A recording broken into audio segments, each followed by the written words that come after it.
You know, you know the rhythm of the NICU. Yeah, When definitely. you're standing at the bedside and you're looking at an infant born at like 27 weeks, the sheer fragility is, I mean, it's just overwhelming. Oh, absolutely. And as a clinician, you are intimately familiar with the relentless cycle required just to keep that tiny patient alive. It's this constant cadence of vascular access workflows, lab draws, heel sticks, line Right, placements. the daily reality. Yeah, exactly. But what if every single one of those necessary life-saving procedures is fundamentally rewiring the architectural foundation of the infant's brain? That's the big question. And well, what if the data shows that the structural rewiring is hitting female infants in a completely different, profoundly more damaging way than males? Yeah, it is an uncomfortable reality that we really have to look at today. Right. We're taking a purely analytical, mechanism-driven look into a deep dive of the actual structural changes happening in the preterm brain due to these repeated invasive procedures. Okay, so where is this data coming from? So we are pulling this from a 2024 JMA Network open prospective cohort study by Selvanathan and colleagues. Got it. And the goal here isn't to just restate the obvious, that NICU stays are stressful. We all know that. The goal is to look at the nociceptive input, the pain signals, as a physical force that actually shapes neurodevelopment. And I think we need to be incredibly clear right up front. We are stripping away all judgment here. Yes, completely. We know the burden you all bear as clinicians. You see the physical discomfort. You manage the anxiety of repeat sticks, the delayed results, the complications when a vein blows and you just have to try again. It's incredibly stressful for everyone involved. Exactly. The problem exists in the system, right? Not in your intent. You're doing what is absolutely necessary to keep them alive. Right. But the research is sort of giving us a mirror to look at the consequences of that survival. So let's break down the actual data. Let's do it. The researchers looked at 150 very preterm infants. We were talking less than 32 weeks gestational age, with the median birth age of around 27.1 weeks. Which is incredibly early. Right. And to figure out the impact of early life pain, they actually quantified it. Yeah. And the methodology they use to quantify that pain is, it's really where we need to start because it kind of redefines how we look at the clinical workflow. How so? Well, they didn't just count the number of successful blood draws or, successful line placements. Okay. They counted every absolute single attempt in the initial weeks after birth. Wow. So like every single time a needle broke the skin. Every single attempt. Oh. And the numbers they found are just staggering. What were they? The median number of procedures was 182 for female infants and 170 for male infants. Let's just pause on that for a second. Yeah. Over 170 invasive procedures in the first few weeks of life. I mean, when I was looking at this deep dive, it fundamentally changed how I view the developing nervous system. In what way? Well, the nervous system at 27 weeks, it isn't just a passive observer, right? It acts like this ruthless, highly sensitive ledger. Oh, that's a good way to put it. A ledger. Yeah, it doesn't care if the stick was successful and you got the lab sample. It logs the physiological scarring of every single attempt. Exactly. It logs the neurochemical sensitization. But the question that comes up immediately is, how do you actually measure the structural impact of 170 plus inputs on a brain that is, literally still under construction? Right. It's a huge methodological challenge. But I saw they used MRI with diffusion tensor imaging DTI, right? Yeah. And that made sense because you have to look at how water moves to see the wiring. Yeah, the DTI aspect is absolutely critical for understanding the mechanism here. Break that down for us. So diffusion tensor imaging, it doesn't just take a static picture of the brain's shape. It actually tracks the diffusion of water molecules. Okay. In a healthy, well-developed brain, water diffuses directionally along the white matter, tracks the axons. It essentially follows the path of the wiring. Makes sense. Right. But those tracks are damaged, or if they're structurally immature and lacking proper myelination. The insulation, basically. Yeah, exactly. The insulation. If it's lacking that, the water diffuses much more randomly. So by mapping that water movement both in early life and then around term equivalent age, the researchers were able to create a highly accurate three-dimensional map of the brain's physical infrastructure. That is wild. And this is the part that really got me. They applied graph theory to that map, Yes. which is where this moves from just, anatomy into network topology. For those of us who aren't mathematicians, applying graph theory to a 27-week-old brain seems like a massive leap. It does sound like sci-fi, yeah. Right. But it's essentially just a way to measure how efficiently information travels, isn't it? That's exactly what it is. It's a mathematical framework that is just perfect for this kind of analysis. So what metrics are they pulling from that framework? The researchers focused on two primary metrics within that network topology. The first one is called global efficiency.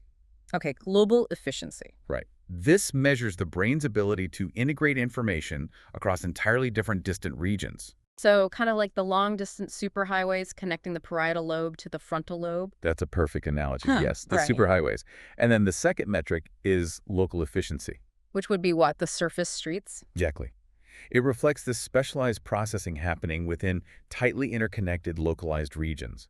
So think of these as the neighborhood roads where highly specific, localized tasks are handled. And you really need both for the brain to function properly, right? Oh, absolutely. You need the neighborhood roads for the local processing, and then the superhighways to synthesize that information globally. Right, you need the whole network intact. So, okay, we have this strict ledger of 170 plus pain inputs on one hand, and we have a highly precise mathematical map of the brain's global and local efficiency on the other. Yes. And when you cross-reference those two things, the biological cost becomes incredibly visible. It really does. The core finding across the full cohort of 150 infants was that greater early life pain exposure was directly associated with lower global efficiency, lower local efficiency, and decreased regional connection strength. The sheer volume of nociceptive inputs physically degrades the connectivity of the entire network. But, and this is where it gets really crazy, the researchers didn't stop there. No, they didn't. If the brain is just experiencing diffuse damage, I mean, that's one thing, but they used an interaction term in their statistical models, right? Yeah, they multiplied the amount of early life pain by the infant's postmenstrual age at the time of the scan. Right, because they were looking for altered trajectories of brain maturation over time. Exactly. And the data revealed a massive, just incredibly surprising sex-specific association. Yeah, this was the finding that really made waves. The data showed that female infants who were exposed to greater pain had significantly slower maturation of both global and local efficiency over time. Over time, so it gets worse as they grow. Right. The male infants did show reduced efficiency from pain overall, Yeah. but they did not show this specific radically altered trajectory of delayed structural maturation. So the female nervous system essentially stalled in its network development. Exactly. It just stalled. Oh, wait, hold on. Historically, in neonatology, male preterm infants are viewed as the more vulnerable demographic. Yes, generally speaking, they are. You see it at the bedside constantly. They often present with more acute respiratory distress, more immature brain maturation right out of the gate, and just generally poorer initial clinical outcomes. That's the classic expectation, yeah. We always brace for a rougher course with the males. So why on earth are the female infants showing this specific, profound structural vulnerability to the long-term effects of pain? It's fascinating because it challenges a very deep-seated clinical assumption. Right. While male infants often face that tougher initial course regarding mortality and acute respiratory issues, we are talking about long-term neurodevelopmental trajectories here. And the source points to animal studies that reveal sexually dimorphic immunological and hormonal responses to pain. Meaning the cellular mechanisms in male and female biological systems respond to the exact same inflammatory stimulus in completely different ways. Fundamentally different ways, yes. Wow. When a nociceptive stimulus occurs, when they feel pain, it triggers an immune and hormonal cascade. Right. In animal models, the female subjects demonstrated a much higher vulnerability to the long-term consequences of that early inflammatory injury. So what's actually happening at a cellular level? Well, think about the microglia. They're the primary immune cells of the central nervous system. Okay, the brain's immune defense. Exactly. When the body experiences repetitive pain, these microglia activate and create a state of neuroinflammation. Got it. The hypothesis drawn from these dimorphic responses is that the female infant system might be primed to maintain this state of neuroinflammation longer, or respond more aggressively to it. And that inflammation is what's causing the delay. Right, because it actively interferes with the myelination process, and slows down the maturation of those neural networks. Man, that makes the ledger analogy even darker. It really does. It's not just a tally mark of pain, it's a persistent inflammatory echo that actively suppresses the female infant's structural brain development over time. A constant echo, exactly. But, if female brains are experiencing this delayed maturation to protect themselves from the barrage of inputs, the damage can't just be a vague brain-wide fog. No, it's not uniform. The brain must be triaging. So where exactly is this structural delay happening? The mapping they did was highly specific. Okay.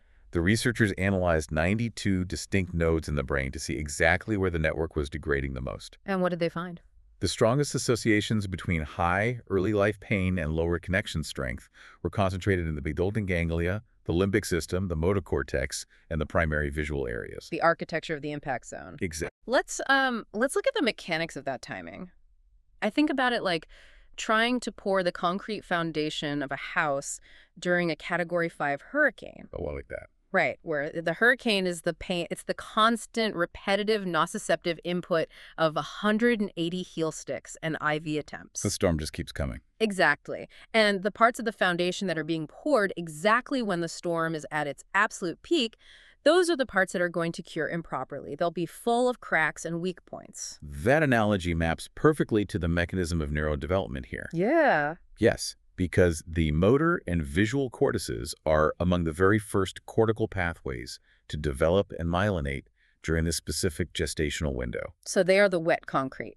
Exactly. They are the wet concrete being poured right as the infant is experiencing this peak procedural burden in the NICU. Wow. Because they are the active construction sites that take the absolute heaviest structural hit. Okay, the visual and motor cortices make sense with the timeline, but what about the limbic system and the basal ganglia? Right, those are different. Yeah, those aren't just basic sensory pathways. Those are deeply complex systems managing emotion and reward and stress. The mechanism there is really fascinating, and it's highly specific to the biology of a preterm infant. Walk us through it. We have to remember that nociceptive pathways, the neural circuits that actually process pain, are highly immature at 27 weeks. Okay. The infant has the pathways to feel the pain, but they do not have the descending inhibitory pathways fully formed yet. So they can't block it. Exactly. Yeah. They have no biological way to dampen or regulate those pain signals. So a routine heel stick doesn't just hurt a little bit. It creates a massive unmitigated alarm in the brain. God, that's awful. It is. And this repetitive pain causes persistent hyperalgesia. It essentially turns the volume dial up to 10 on all sensory input. And just breaks the knob off. Completely breaks the knob off. So the nervous system is locked in a state of maximum alert. Precisely. And that state of chronic unmitigated pain fundamentally alters the neuroendocrine stress response. Meaning hormones are just flooding the system. Right. The infant system is flooded with stress hormones, and that chemical flood specifically hammers the limbic system, which processes emotion, stress, and memory. And the basal ganglia, too. Yes. The constant neurochemical bombardment leads directly to the hypoconnectivity that we observed in the DTI scans. So it's a physical change. Yeah, the brain is physically reshaping itself in response to a toxic level of stress. So the structural changes on the MRI, they aren't random at all. Not at all. They are the direct architectural footprint of the pain and stress response. Absolutely. But, as a clinician, you are treating the patient in front of you, not the MRI scan. Right, the clinical translation is what matters. You need to know what happens when this infant finally leaves the NICU, grows into a toddler, and starts trying to navigate the world with this altered architecture. Yeah. The researchers tracked these infants to the 18-month horizon, right? They did. They assessed 123 of these infants at 18 months using the Bailey Scales of Infant and Toddler Development 3rd edition. The Bailey 3, that's a gold standard for neurodevelopmental outcomes. It is. And the functional consequences they found were exactly what the connectivity maps predicted. What did they find? Higher global and local efficiency in the neonatal scans, as well as greater corticostriatal connection strength, were significantly associated with higher cognitive scores at 18 months. Let's focus on that corticostriatal connection for a second. Sure. That's the pathway linking the cortex, the thinking processing part of the brain, to the striatum in the basal ganglia, which handles action, reward, and motor control. Yes, it's a vital pathway. Right? And the data showed that a stronger corticostriatal connection was not only linked to higher cognitive scores, but strongly linked to better language scores at a year and a half old. Man. The chain of causality here is just sobering. It really connects the dots. The more invasive procedures, the more severe the diffuse hypoconnectivity, and the weaker the corticostriatal tracts. And then, the weaker those tracts, the lower the child's cognitive and language outcomes at 18 months. I mean, the pain ledger has a direct, measurable cost on how that child will think and speak. It connects the bedside workflow directly to the child's entire future. Which brings us to, honestly, the most difficult pragmatic reality of this data. Yeah. If you are listening to this, you know the workflow. You know the immense time burden of vascular access. It's relentless. You know the decision fatigue of standing at the incubator, looking at a hemolyzed lab result and trying to decide whether to attempt another peripheral stick or escalate to a more invasive central line. It's an impossible choice sometimes. Right, and the study fully acknowledges that these are life-saving procedures. You cannot simply stop drawing labs or placing IVs. No, the infant will die. Exactly. So if you are at the bedside and the procedure is mandatory, but the pain is actively degrading the infant's brain, what is the takeaway? Well, the clinical dilemma is compounded by the fact that our pharmacological tools are incredibly blunt instruments. What do you mean by that? Well, there is highly conflicting evidence regarding the efficacy and the potential long-term harms of common analgesics like morphine and fentanyl in neonates. Right, the side effects are massive. Huge. You cannot broadly sedate or anesthetize a 27-week infant for every single heel stick without risking severe respiratory suppression, gut motility issues, and entirely different neurodevelopmental side effects. So the analgesics are a double-edged sword. Exactly. So you are basically trapped between the trauma of the procedure and the toxicity of the pain medication. Which is why the solution really has to be systemic. Okay, what does that look like? The immediate takeaway from this data is about rigorous, almost militant discipline in our workflows. Right. It reinforces the profound weight of each input. Every time a needle touches the skin, a permanent entry is being made in that neurological ledger. Yeah. So the focus has to shift entirely toward minimizing attempts. Doing it right the first time? Exactly. It means optimizing every single vascular access workflow, utilizing dedicated access teams if they're available, and using escalation pathways efficiently. To avoid that just one more try mentality. Yes. We have to avoid the just one more try culture that leads to 4, 5, 6 repeat sticks for a single lab draw. It completely changes the entire context of just one more try. It really does. It's not just a matter of causing the baby temporary distress. You are actively altering the pouring of their neurological foundation. Exactly. And zooming out to the macro level, the broader takeaways aim directly at research and protocol development. Oh, regarding the sex differences. Right. The fact that female infants experience such a radically delayed maturation of their network efficiency means that future clinical trials for neonatal pain protocols must consider sex-specific vulnerabilities. We can't just treat them the same. No, a one-size-fits-all approach to neonatal analgesia and pain management might be fundamentally failing female infants. We have to start treating biological sex as a critical variable in how we manage NICU trauma. I mean, the evidence demands it. Absolutely. The reality of preterm care requires invasive procedures. We know that. But this study removes any illusion that these procedures are neurologically benign. They are not benign. No. They create a diffuse hypoconnectivity.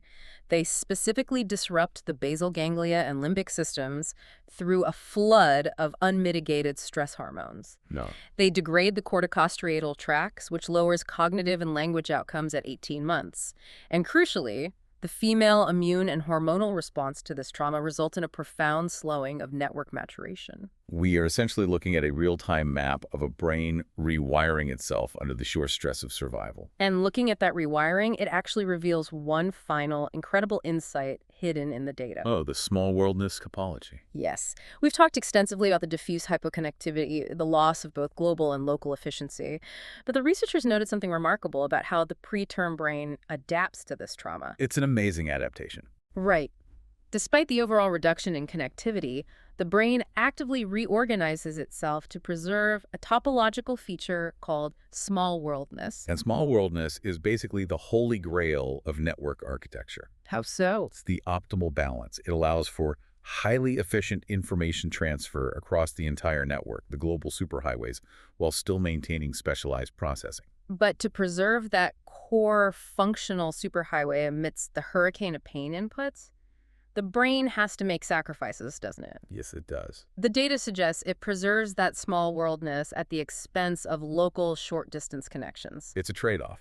Yeah, the brain is essentially triaging its own architecture. It is cannibalizing its local neighborhood connections to ensure the core processing network survives the trauma. It's sacrificing the surface streets to keep the highway open. Exactly. So, as a clinician managing these workflows, consider the magnitude of that adaptation. It's huge. If this 27-week-old nervous system is radically rewiring itself, sacrificing local efficiency to protect its core ability to process the world, what unique, unmeasured adaptations might these children possess as they grow up? That is a fascinating question. Right. We can measure the hypoconnectivity, we can measure the delays, but what extraordinary resilience, what unknown cognitive strategies might these rewired nervous systems be gaining to survive the storm? It really makes you rethink everything we know about neuroplasticity. It really does. It's something to definitely mull over the next time you're at the bedside.